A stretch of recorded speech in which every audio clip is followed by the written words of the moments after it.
그죠? 영 공기 곡선이란 말을 여기다 써놨는데, 요거는 정의가 뭐냐면요, 흙 속에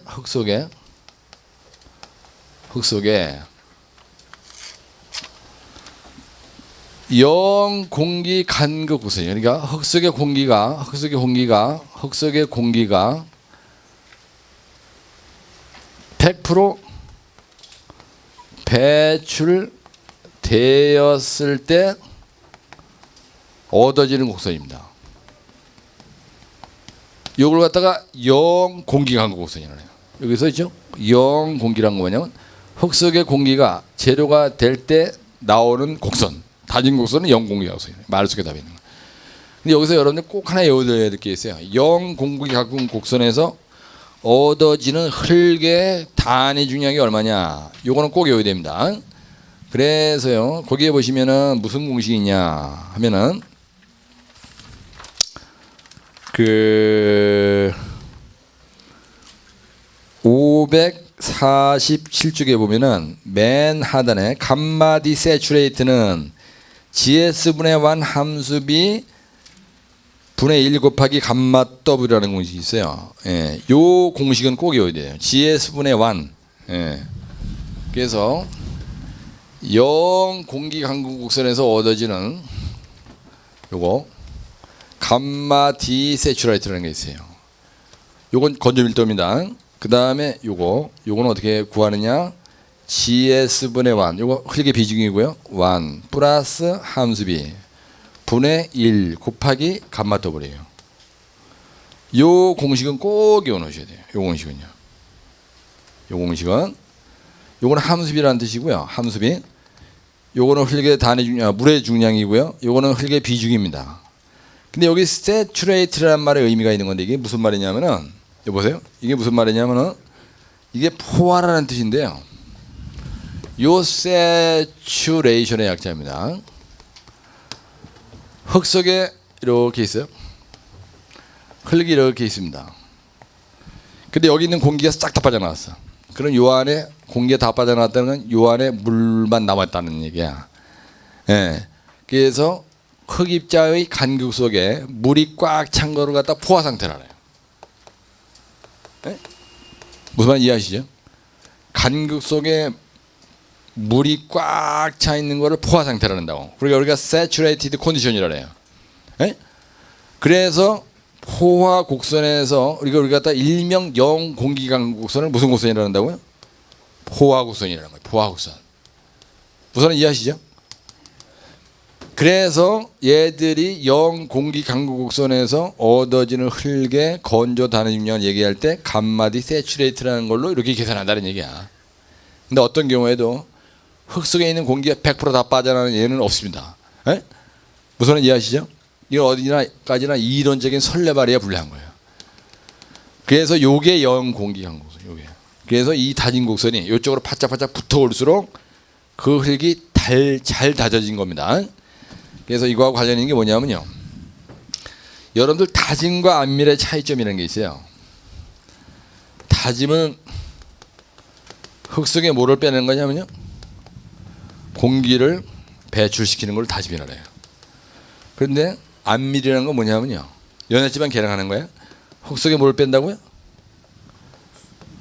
물을 배출을 하는 거를 다짐이라 해요. 이렇게 하기 위해서 다짐공법이라는 걸로 다짐을 합니다.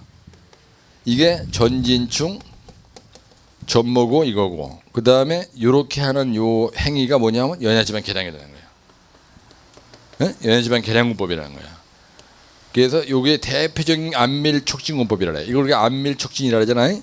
그래서 그 대표적인 안밀 촉진공법이 뭐가 있냐면 연직 배수 공법이에요. 연직 배수. 예. 집안이 이렇게 있잖아. 그럼 인위적으로 모래를 여기다 심어. 그걸 샌드 드레인이라 해요. 여기다 플라스틱 보드를 집어넣어. 그래서 물을 빼내는 거예요. 연직으로 물을 뺀다. 대부분이 배수는 수평 배수잖아. 우리가 또랑을 파도 수평으로 파지 이걸로 파는 거 없잖아요. 그죠? 그래서 이걸 연직으로다가 배수축을 만들었다서 연직 배수공법이라는 거예요. 그러니까 흙 입자와 입자에 있는 물을 빼내는 거를 안밀을 일으킨다네. 안밀. 예. 그래서 다짐과 안밀의 차이점을 기술하시오. 이게 시험 문제 잘 안 나와. 면접까지 물어보거든요, 여러분들. 그럼 여보세요. 흙이 이렇게 있는데 우리가 다짐을 얘기할 때 영어로 뭐라 하냐면요, 콤팩션이라는 말을 씁니다. 다짐이라는 말할 때 콤팩션이라는 말을 써. 이거는 뭐라고 얘기하냐면요, 콘솔리데이션이라는 말을 써요. 영어로. 콘솔리데이션은 땅에다가 콱 박고 쑤시는 거예요. 근데 콤팩트는 그게 아닙니다. 콤팩트 다짐이라는 건 이렇게 있어. 그럼 흙을 3점을 깔어. 그리고 표면을 때리는 거예요. 이게. 여자들 이제 아침에 일어나잖아. 이상하게 여자들은요, 스킨을 바르면서 패던 거 막 이렇게 해. 이렇게 패 이렇게. 그리고 이렇게 콤팩트를 해요. 여자들 화장품에 콤팩트라는 게 있다니까. 그래서 집안이 이렇게 했는데 여기다가 케이싱을 박어. 케이싱이라는 게 다른 거 아니에요. 쇠파이프야. 그리고 모래를 집어넣어. 그리고 케이싱을 빼내. 그럼 이 안에 모래가 들어간 거 아니야. 그러니까 점토는 알갱이가 코딱지만 해. 밀가루 같은 거야. 거기 있는 물이 살 빠져가지고 모래 속으로 들어와. 그렇게 나오는 거예요. 그죠?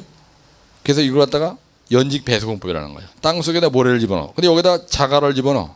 쇠석을 집어넣어. 그걸 동치환이라래. 예? 근데 이거는 완전히 틀린 거예요. 그냥 깔고 패는 거예요. 그냥 표면만 패는 거예요. 이렇게. 그래서 콘크리트에서 진동 다지기를 얘기할 때, 콘크리트에서 다지기란 말을 쓸 때 쑤시지 표면을 때리지 않는다고. 그죠? 그래서 콘크리트에서 다진 공법, 그럴 때 콘솔리데이션이라는 말을 써요, 여러분들. 이게 상당히 그 의미가 있는 말입니다. 하여튼 물을 빼내는 거를 얘기할 때 콘솔리데이션이라는 말을 쓴다는 걸 알고 계시라고요. 콩우리가 있는데 여기다 이렇게 공구를 들어붙고요. 진동기로 갖다 쑤시고 막 흔들어. 여기다 몇 초 쑤시냐? 16초 흔들어대요. 그럼 여기 있는 물이 다 올라옵니다. 여기 파도 치는 것처럼 물이 찰랑찰랑 하잖아지. 몇 센치 가라앉냐? 물이 나오면서 1cm가 가라앉아요. 정확하게. 그러면 제레블리 현상, 그 다음에 브리딩, 레이턴스 전부 다 다지기 하는 과정에서 없애버리는 겁니다. 근데 그걸 안 해. 다지기는 안 하고 그냥 내비둬. 그러면 갭한 5분 전 되는 거예요. 공구리는요. 그래서 공구리에서 다지기라는 얘기를 할 때 콘솔리데이션이라는 말을 쓴다는 거. 이게 왜 그런 의미가 있냐. 이걸 염두에 두시라는 거예요. 이 뉘앙스의 차이가 무슨 겁니다, 여러분들. 그래서 학문을 제대로 하려면요, 영어를 모르고 영어의 어원을 모르면 학문이 되질 않아요. 예?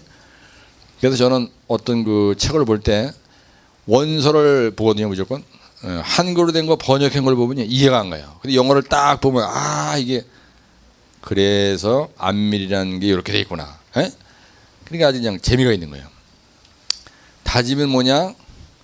안밀이라는 게 뭐냐? 이게 시험 문제 났어. 그러면요, 정의 써주고, 그 다음에 다짐을 일으키는 공법의 종류, 전인칭, 전모고, 불러대는, 이거 쓰는 게 답이고, 안밀에 대해서 쓸 때는 안밀의 정의를 써주고, 안밀을 일으키는 공법의 종류, 연집배수 공법 종류 나열하고 아는 대로 끌적거려서 한두 페이지 써주면 100점 맞는 거라는 얘기예요.